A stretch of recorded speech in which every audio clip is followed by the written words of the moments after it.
By the time Revenge of the Sith came out, I had given up on the prequels. Attack of the Clones had made me embarrassed to have stood up for Phantom Menace. And if this had been any other franchise, I would have left it at that.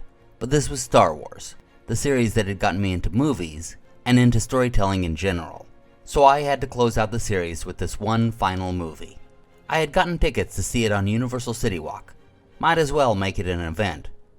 Parking at City Walk is very expensive, so I tried to save some money by dropping off my car in a lot down the hill and running up to it. It's a steep hill though, and I wound up giving myself a minor heart attack. I even fell halfway up and had difficulty standing again. Among other thoughts I had, my mind thought, oh no, not before I finish off Star Wars. As the movie played, I thought about what a dumb thought that was. The movie wasn't as bad as the last one, but it didn't live up to the stories I had imagined in my head. Perhaps I was putting it on too high a pedestal, but the concepts brought up in the prequels were deep and even important ideas. They deserved an intelligent and thought-provoking treatment, not and So love has blinded you? and It's over, Anakin! I have the high ground! Wait a minute. How did this happen? We're smarter than this. Apparently not. What was particularly sad was thinking about the audience. When I saw the first film at 6 years old, it was the third or fourth weekend and the theater was packed, as it was with each progressive film. Phantom Menace was also packed. Clones, not so much. This time it was opening weekend at one of the primary LA theaters, and it wasn't even a third filled. I think the way people felt was best expressed when Vader said, "No!" In the pause that followed, someone in the theater blurted, "That's just sad."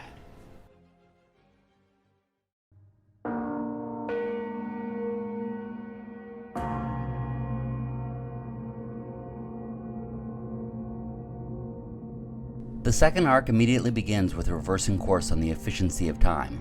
Rather than stretching out storylines, they combine two important pieces of information into one.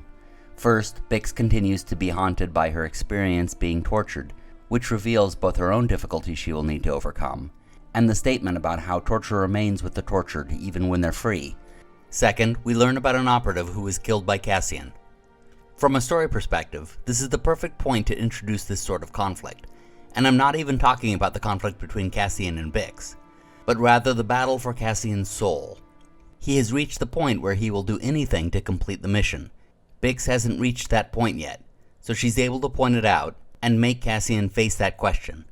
Does his results justify the means? It's a conflict he will have to deal with as the arc continues. As they hug, the camera angle gives us the same look at his eye over her shoulder that we will later see at the end of Rogue One.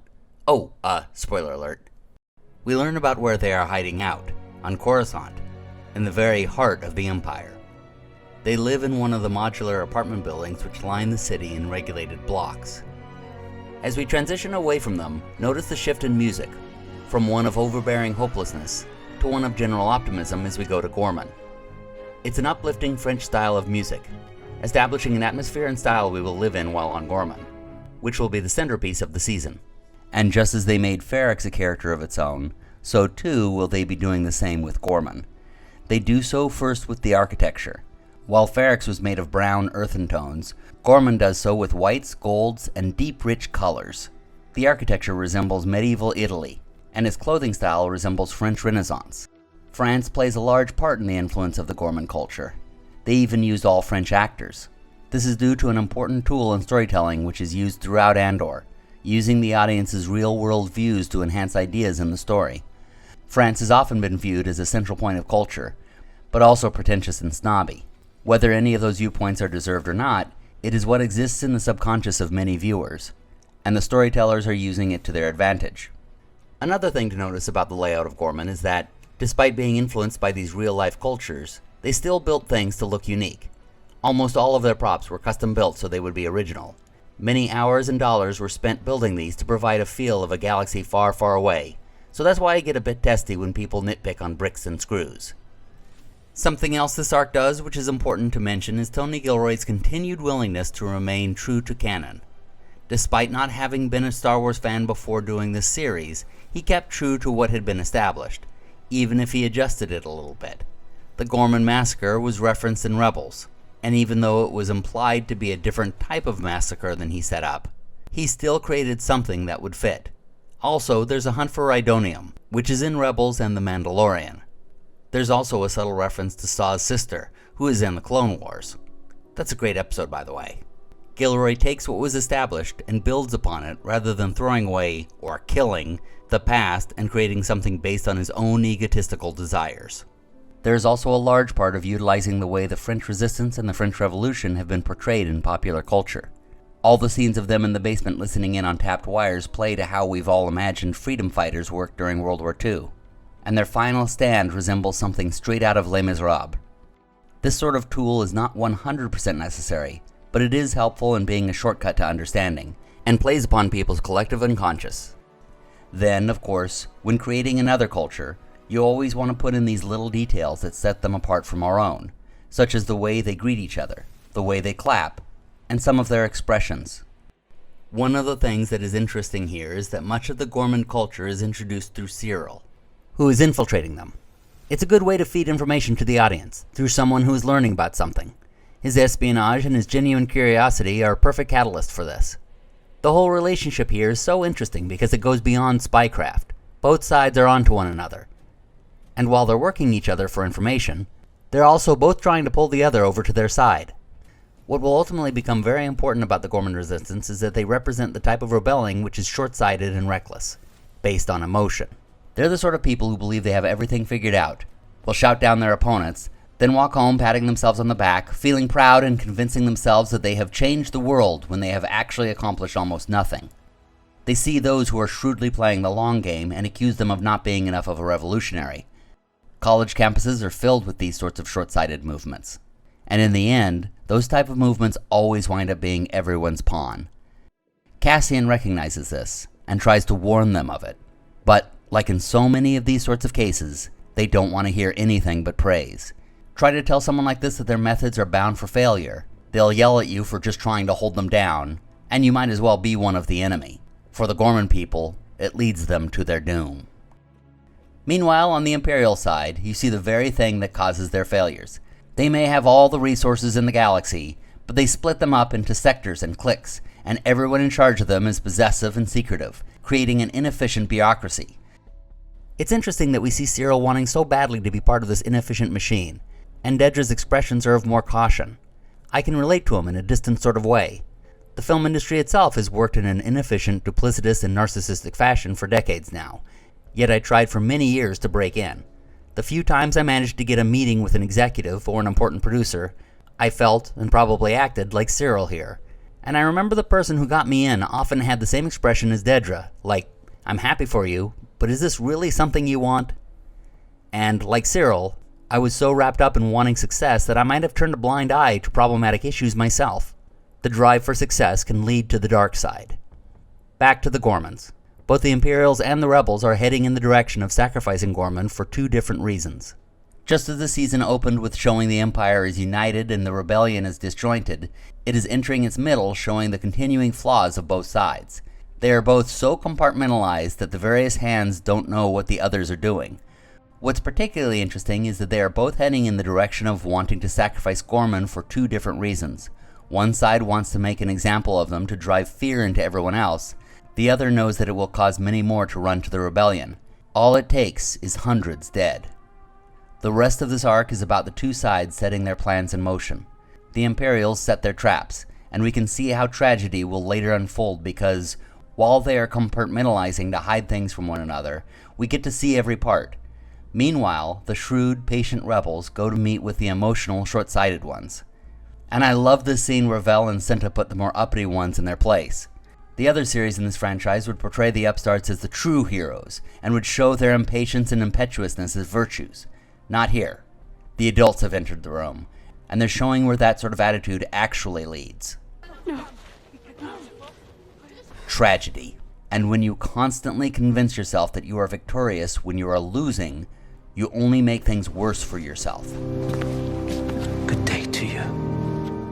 In this case, The Imperials wind up having difficulty not capturing them. And come in loud. Make sure they know we're on the way. There's one major theme in this arc which is important to the season in terms of character development. This is the arc where character connections are emphasized, and where things are threatened to fall apart as a result. Luthen has been treating everyone like chess pieces, but Cassian becomes angry with him when he approaches Bix alone. You come to the house and you mess with Bix. You mess with her behind my back. And Mon reminds him that she's concerned about her cousin who's on a mission. I care about her. Human interaction and caring never entered into his equation. Vel and Cinta also finally get to spend some time together, something they haven't been allowed to do because of the cause and Luthen's moving of the chess pieces. This is one relationship I really would have liked to have seen a little more of. Another pity that the series didn't go for 3 seasons. Even on the Imperial side, we see Cyril and Dedra trying to squeeze in a relationship whenever they can, though she has to keep heavy secrets from him. This is the moment which will affect the relationship between Dedra and Cyril, and seal their fate. Cyril must never know what this is all really about. Notice the subtle music cue here, a boom followed by an uneasy tune. When Luthen and Clea go to the party to remove a bug, it gives a great opportunity to play out a James Bond-type spy confrontation, but it's also used to develop a lot of characters. This is done— oh wow! They put in a Roman dodecahedron! It's Star Wars canon now! That's great! Those of you who don't know what I'm talking about, go look it up. I'll put a link in the description. They're this great mystery in real-life archaeology. I've seen a lot of Easter eggs, most of them shameless, but this one is the best. Anyway, where was I? Oh yeah. Notice the way the director deals with the crowd work and blocking of this scene, and could be dry if the camera was locked down.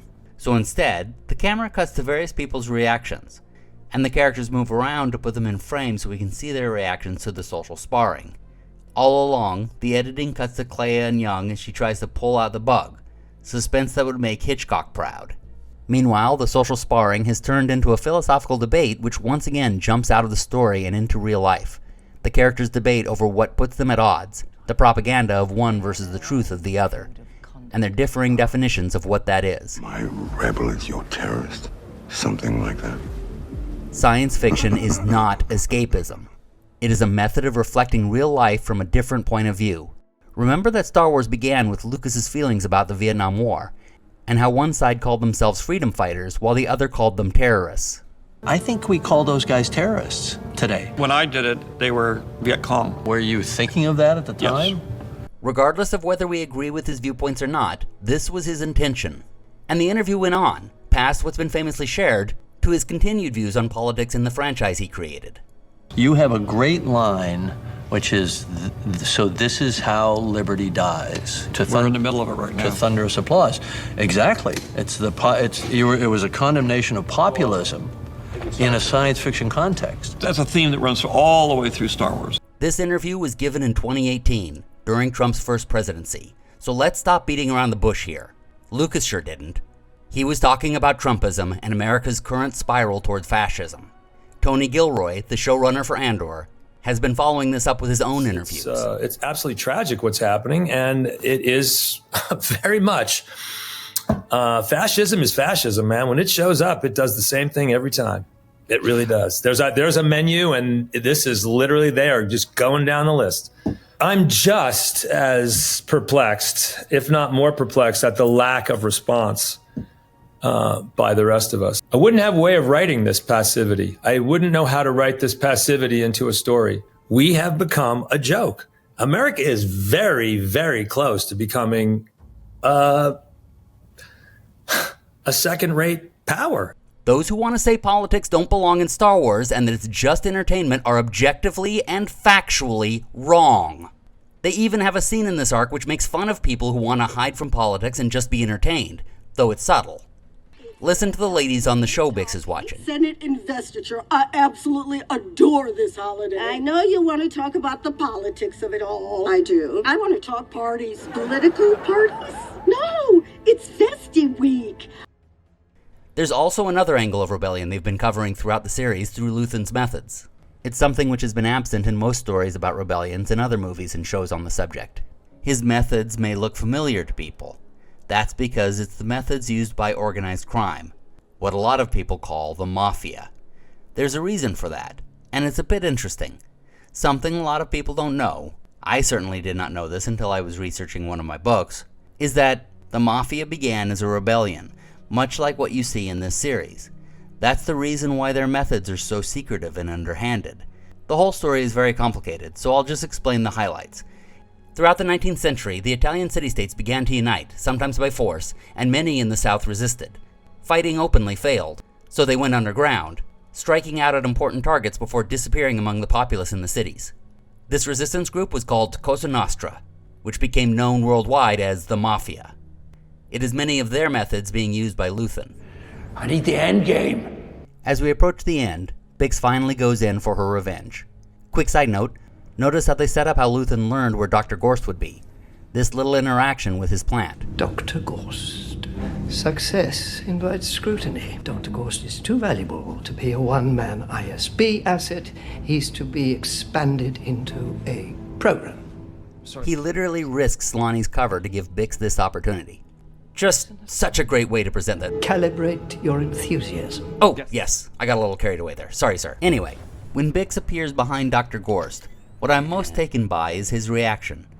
I know you. Get in the chair. He has a gun pointed at him, and all he can think of is whether he knows her. When he gets in the chair, he still seems more curious about where he's seen her face than of what's happening to him. Even as the gag is placed on him, he's asking how he knows her. How do I know? In watching this scene, I reconsidered his character. There was still an evil there, but less from him. It's one of the brilliant aspects of this series. I don't believe the man is evil, but rather, the way he is used is evil. I now see him as more of someone who is severely autistic. He genuinely doesn't understand the implication of what he's doing. He was seen by the Empire as a willing accomplice, someone to be used for their evil wills. By the way, one last little thing to point out regarding the acting. Notice Bix right here when the explosion happens. You see her straighten up ever so slightly. That is really thinking through each action. Also, I learned this interesting bit of trivia about this scene. Here are the actual sounds which were played on those headphones.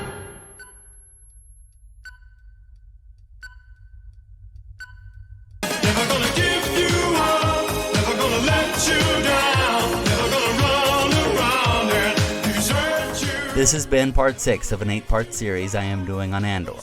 I'm covering every arc, with the videos coming out on the 1st of the month. Hopefully that will keep up throughout this year.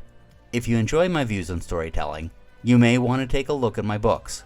The link is in the description.